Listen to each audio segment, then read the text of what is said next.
Something that has been on my mind for quite some time now, and I've had some discussions within the office here, is what is quality?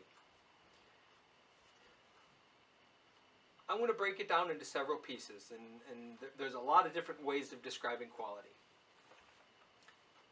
And this is what it means to me, anyway. So we can say, what is a quality product? Specifically, what is a quality product?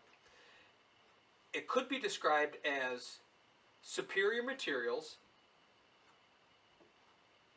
put together, much like anything else. It could be normal materials put together in a superior way. Both of those could dictate quality. It could be subpar materials put together in the most spectacular way and unusual way that it solves all types of potential problems you couldn't imagine. That could be considered quality. But quality is really in the eye of the beholder. What do you consider quality? Most people consider higher price meat equals better quality. I don't agree with that. Quality comes from a product, material product, and how well that is manufactured, how well it lasts, what's its longevity. That could be another part of quality, is does it last a long time? A quality product lasts longer than a sub-quality product. Which may be true, maybe not true, because you could look at food as quality versus not quality. Neither one lasts very long. Once it goes in and does its thing. So is it really longevity and lifespan? But to me, when I think about quality, I think of it more from an energetic standpoint than I do from a material standpoint. Now, we could pour concrete in 3 different ways and break them open and look at the microscopic content of both and understand what's happening and decide that this is a higher concentrate of this and a lesser concentrate of that, and therefore we can deem it as higher quality. I guess you could do that. That's not really how I view quality. Quality to me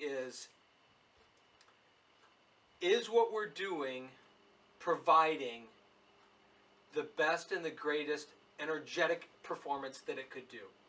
So when I look at pool design and I look at building an environment, my quality control thought process is not how can I make each piece perfect? How could I be the absolute best craftsman that ever lived this on the earth for each little piece and then combine those? Some people could look at quality as that way. I don't. I look at how can I do with what I have to the best of my ability that's performance driven, so it's going to perform in a way that makes sense, that makes a person feel a certain way. How can I put all of those pieces together when I add all of these things happening together so that the final product is mind-boggling? It blows people away. Oh, this is so awesome. The quality means detail. The quality means color and combinations. The quality people means the texture. And how do the textures work together, and how do the pieces combine, and how do we take this element and have it combined and then work into this element? It's an esoteric quality. It's not, is that the absolute best quality concrete material that ever existed, or is that the absolute best quality stone that ever existed, or is that the absolute best quality tile that ever existed? It's not that at all. The quality in that case is this esoteric feel that this makes me feel better because it's all done in such a way that there's love in it, that there's excitement in it, that you can tell there's a passion for the thing that we're doing. That's what quality is to me. Now, when you add those up, I've said many, many times, I am not the absolute best at any one little single piece of construction of a swimming pool. I am not the finest of craftsmen of any one of those pieces. But what we, myself, and the team of people around me is we're masters at combining the pieces together to create a masterpiece that's high quality.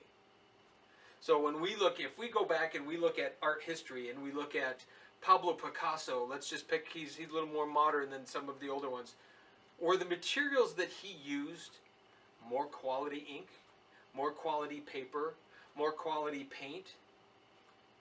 Because you could say, well, that's quality art because it's using the right materials. It wasn't. It was the esoteric part of what he put into it that made it become really popular in quality art, fine art. You can look. Let's roll back hundreds of years and look at any one of the Renaissance artists and say, did they have the best quality paints that ever existed on the freshest, best frescoes and the most fresh, or was it the fine art of what they did? Was it the quality that they brought to it? Was it the inherent quality of who they were that put something on print, on paper, on paint that made us go, now that's quality work? So see, quality really means a collective agreement as to what we all think is good or what we think is not good. In my case, quality is the love that goes into the combination of all of the pieces that creates an environment that enriches people's lives. From that standpoint, I give a quality product. I give the top-notch quality product.